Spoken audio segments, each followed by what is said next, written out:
بسم الله الرحمن الرحيم لا حول ولا قوة إلا بالله العلي العظيم الحمد لله رب العالمين وصلى الله على سيدنا محمد وآله الطيبين الطاهرين اللهم أخرجني من ظلمات الوهم وأكرمني بنور الفهم اللهم افتح علينا أبواب رحمتك وانشر علينا خزائن علومك برحمتك يا أرحم الراحمين. Inshallah, this is going to be our last session, and we thank Allah for giving us the tawfiq to study this book from the beginning to the end, alhamdulillah, page by page, alhamdulillah. The third issue that we have to discuss about murajjahat is whether we have to only observe those murajjahat which are mentioned in the hadith, or they can be taken as examples. We said there are two murajjahat that we can understand from hadith that have to be observed. Muwafaqatul kitab, and the second was what is the view of other groups and especially the ruling power, and these two are mentioned in the hadith, but are they the only ones or they are examples? If you say they are examples, then you can maybe find other ways of preferring one to the other. If you say those are the only ones, then when these two don't exist, you do takhir, because whenever there is no tarjih, they become equal and do takhir. Al-amru al-thalis at-ta'addi min al-mansus ila ghayr al-mansus. Whether it is possible to move on from what is mansus, means what is mentioned, explicitly mentioned, to those things which are not mentioned. They're from Nas. Nas.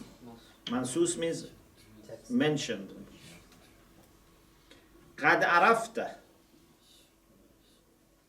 you certainly knew, أن المنصوص من المرجحات لا يتجاوز الاثنين.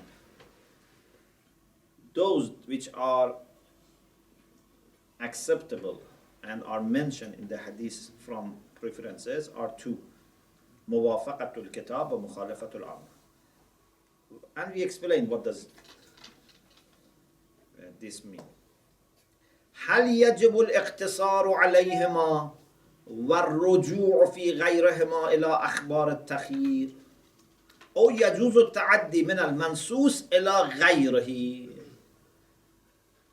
Is it necessary to only observe these two and don't go beyond, and for anything other than the cases that you have these two refer to the hadith of takhir, or it is possible to go beyond those preferences which are mentioned to the preferences which are not mentioned?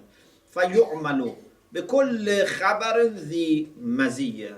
Any hadith which has some privilege, some merit, something can be a little bit more weight for that hadith, we choose it.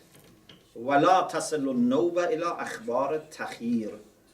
And then the term would not come to the hadith of takhir unless they are exactly the same in weight. Neither these two murajjih are there, nor any other thing that can give one side extra weight. لا تصل النوبة إلى أخبار التخير إلا بعد تصاب الخبرين في كل مزية توجب أغربية أحدهما إلى الواقع. الحق هو الأول. The correct position is the first. لأن إطلاق أخبار التخيير يفرض علينا التخيير في مطلق المتعارضين. The hadith which says you have choice in ta'aruz have itlaq.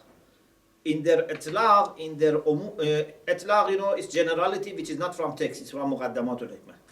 in their itlaq, they say when there is conflict, you have choice. We said this itlaq has to be modified when we know that there is something that Shari accepts as preference. So we modified that in two cases. موافقة الكتاب ومخالفة العامة. In anything other than these two, we have to follow the itlaq.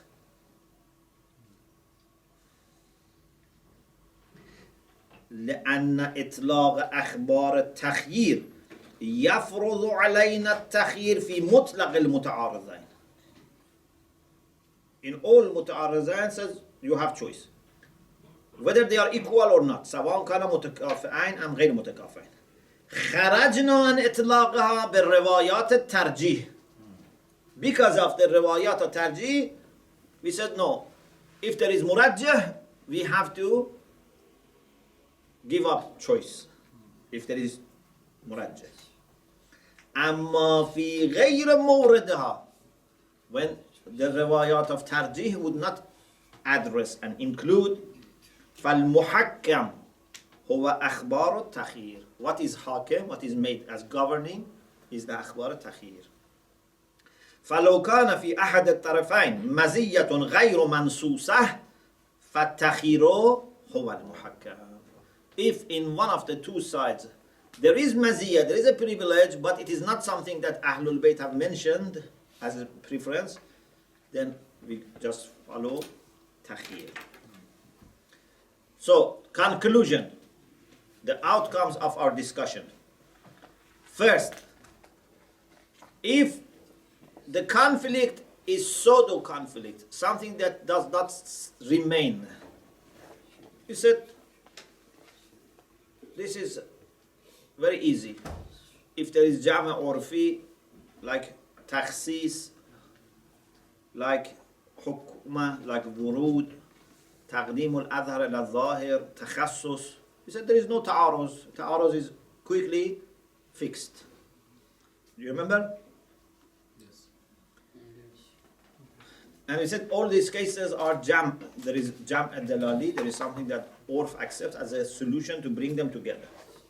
The second point is أن القاعدة الأولية. The primary rule in ta'aruz, we said if we don't have any specific instruction is what? Tasabut. Remember? We said al-qa'idatul awwaliyah. The primary rule or principle, if we didn't have any specific guidance, is that we say these two amara conflict, they drop. And then you have to do what? You have to find other ways to solve this problem. For example, are there any rulings that with their itlaq come here? If they have no ruling, nothing, then at least usul amaliyah. Yeah? Usul amaliyah. So, إن القاعدة الأولية في الخبرين المتعارضين اللذين يكون التنافي بينهما أمرا مستقرا. When there are two conflicting hadiths, and ta'aruz is not one of those few. It's not takhsis, takhassus, hukuma, wurud, taqdeem al-azhar al-zahir. It's none of them. Ta'aruz is strong, ta'aruz is remaining. What should we do? The primary ruling is to drop both of them. But we have a specific instruction from Ahlul Bayt. And that specific instruction is, if you can find murajjih, you go by murajjih. If not, takhir. Takhir is not the primary ruling. Takhir is what we have in the hadith. Okay. Because I want to finish, so I go quickly to the last part. Yes. Just one question, Sheikh. We mentioned that we can't do tarjih because of something which is not mentioned in the nusus. Yeah. Because it's not it's been made muqayyad. But after that, the choice is takhir. Yeah. So can we then, because takhir is general and it's not conditional, so can we do not tarjih, but takhir based on a reason? Yeah, من باب احتياط, for example. من باب الاحتياط. If you think this one is more likely, go by that one. Yes. If it is compatible with احتياط. التعارض على نحو العموم والخصوص من بعد. This is the last discussion. Okay? Very last discussion. Khatimatul mataf. Mataf means end of our journey. Yes, end of. التعارض على نحو العموم والخصوص من وجه. What is the ruling when two hadiths or sets of hadiths conflict and between what they say is overlap? Is not umum or khusus mutlaq and it is not tanafi. If it was umum or khusus mutlaq, it was easy. There is no ta'aruz. Is it ta'aruz? When one is general, the other is khas? No, we said this is takhsis. So if it is umum khusus mutlaq, means one big circle and one inside. You remember, it's not a problem. Am and khas. If it is tanafi, like two circles that never meet each other, okay? One hadith says, for example, do this. Another hadith says, don't do this. Completely, they have, opposite situation. This is not also a problem. And this is, this is what we have addressed.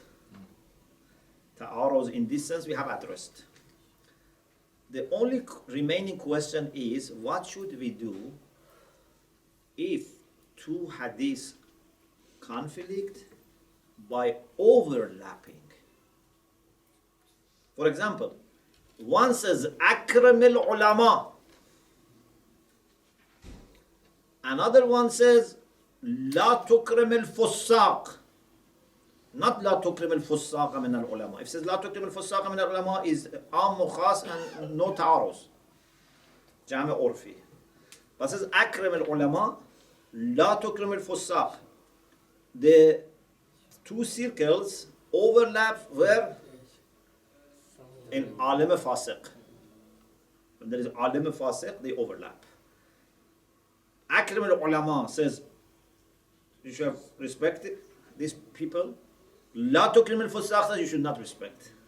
Because alim fasiq is where these two circles overlap.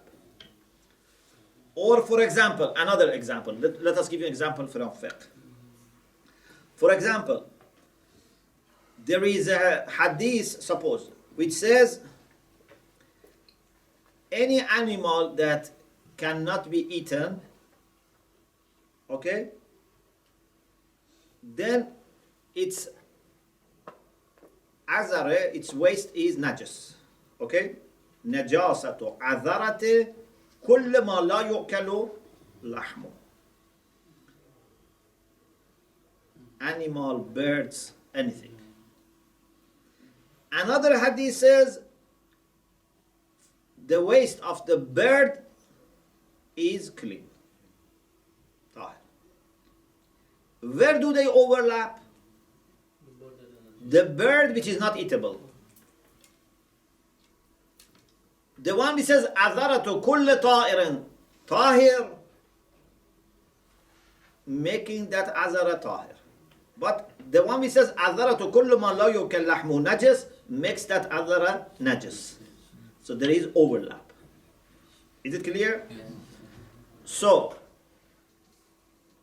what is in between two, which is technically called majma'ul inwanain. Two titles apply. Both rulings apply to that middle one. What should we do? Majma'ul inwanain. So it is tahir, it's bird, it's tahir,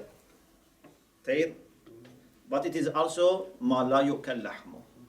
So two titles apply to the same thing. What should we do with the bird which is la yukalu lahmu? It's not eatable.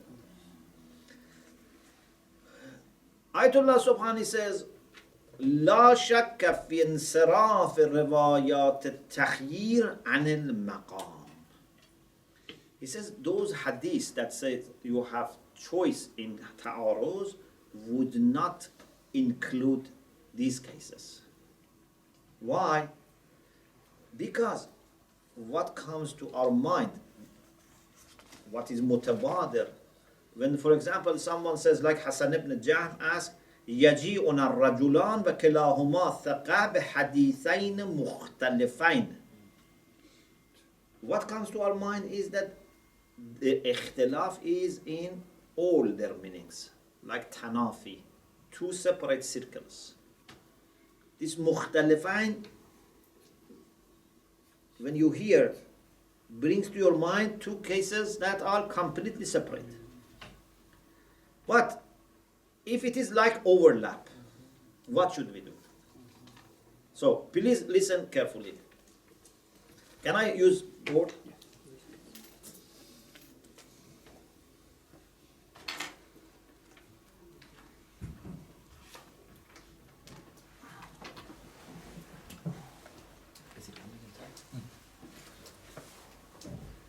So we have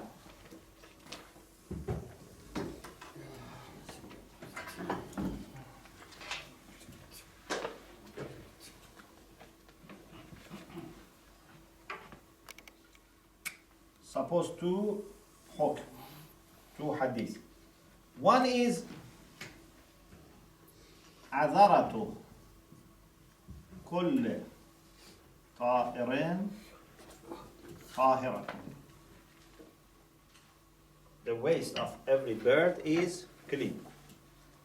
The other one is عذرة ما لا يؤكل لحمه najis. Okay, so here, for example, you have dog, you have pig, you have monkeys. لا يؤكل لحمه, and other is najis, no problem. Okay, and here you have, for example, hen, chicken, duck, no problem. Okay? But then the question is here. For example, a bird that you cannot eat. Okay? Like, for example,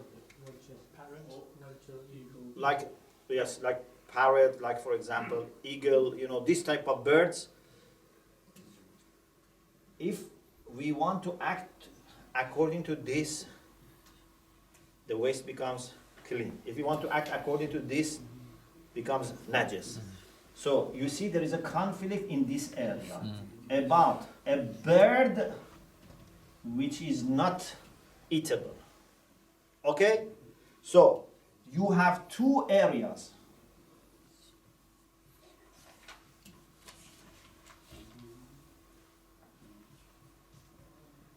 This is ما يجتمعان فيه. These areas, these two are ما يختلفان فيه. Or where it's exclusive to each of them. Okay? So, please look at the book, page 267. حكم مورد الاجتماع means birds which are not eatable. مورد الاجتماع. Okay? Means this, here. Here, what should we do? Here, فيؤخذ بالحديث المطابق لإطلاقات الكتاب والسنة. Look at مرجح. Which one here is compatible with the general rulings that we have in Kitab and Sunnah? Or if both of them are muwafiqul kitab, which one is mukhalifun lil amma? So use those two murajjahat that we told you. If one of those مرجحات is there, use it. لو كان حكم أحد الدليلين في مورد الاجتماع مخالفا للكتاب أو السنة دون غيره أو مخالفا للعامة فيؤخذ به دون الآخر. But with respect to their exclusive area, okay, where they don't meet, where they are separate, means here and here. So here, what do? You just follow them. There is no conflict there. So about birds which are eatable, no problem. About things which are not eatable and are not birds, no problem. Okay? حكم موردي الافتراق فيعمل بهما في موردي الافتراق. You can act according to the both hadiths which are muta'arez, where they are exclusively applicable. ولا محظور في ذلك. There is no problem there. لإمكان أن يكون الإمام في مقام بيان الحكم الواقعي بالنسبة إلى أصل الحكم. Imam alayhi salam maybe was trying to tell us the ruling in its principle, that there is such a ruling. He didn't want to say 100% of the cases it's like this. Okay, something in general, that birds, waist of the birds is clean. In general, he didn't mean 100% of the cases. There can be always ما من عام إلا وقد خص. There can be exclusions. لإمكان أن يكون الإمام في مقام بيان الحكم الواقعي. Imam was meaning and intending to mention the primary ruling with respect to the principle of hukm, to the main issue. Okay? Means the basic of the hukm. Not about its scope, that it, with all its generality, it is meant. لا إلى إطلاقه. فلا مانع من الأخذ بالحكم. So there is no problem to follow the ruling, but not follow the itlaq of it. Okay? لا مانع من الأخذ بالحكم وترد إطلاقه. So when it comes to bird which is not eatable, if you have murajjih, follow that murajjih, and then either it will be joined to this side or the other side. If it is joined to the side of عذرة ما لا يؤكل لحم نجس, so for the other one will be muqayyad. If it is joined to the عذرة طاهر, for the other one it will be modified. It's very simple. وترد إطلاقه بالمرجح. What is مرجح? إطلاق الكتاب والسنة. لعدم التعارض في الموردين. In these two areas, موردين means two outside, two exclusive. Here and here, there is no تعارض. Okay? There is no تعارض. You may say, we have something in the fiqh about witnesses, shahada. When someone gives testimony, witness, we cannot divide the testimony and say we accept part of it and not all of it. In shahadat al-shahid, you cannot analyze and divide and accept part and, For example, suppose, if someone says, I saw this man walking and came and killed that person. Another person says, I saw this man driving and killed that person. We say, okay, whether he was walking or driving, we don't know, but anyway, both of them say that he killed him. We say no. These two testimonies contradict and we drop both of them. Okay? You cannot say, okay, we take what is common between them. This is about shahadatu shahid. But khabar is different. In khabar, because these are rulings, and these rulings can always be subject to modification, to takhsis or taqyid. We take that part which is not modified. وليس الخبر كشهادة الشاهد حيث لا يجوز الأخذ ببعض مدلولها دون بعض. In shahada, when someone gives testimony, you cannot take part of it and reject the other. تم الكلام بحمد الله في تعارض الأدلة. Alhamdulillah, our word, kalam is the speech, finished with respect to ta'aruz al-adillah and with respect to everything. So we thank Allah subhanahu wa ta'ala in a very special way for giving us the blessings of, first of all, reaching the point of studying this book, and also then being able to finish this in, I think, 60 days. 60 sessions. Alhamdulillah. We pray to Allah to bless the souls of all ulama who have passed on to us the teachings of Ahlul Bayt, and in particular we pray for Ayatollah Subhani and his late father. And he says, وَقَعَ الْفَرَاغ مِنْ تَحْرِيرِ هَذَا الْكِتَابِ وَلَاحَ بَدْرُ تَمَامِهِ بيد مؤلفه جعفر السبحاني ابن الفقيه الشيخ محمد حسين الخياباني التبريزي قدس الله سره يوم الأحد ثامن شهر رجب المرجب. So Sunday, it was a Sunday, the 8th of Rajab in year 1418. So we pray for him and for his late father. And we ask Allah, inshallah, to include us among the true learners, inshallah. Alhamdulillah, Rabbil Alamin.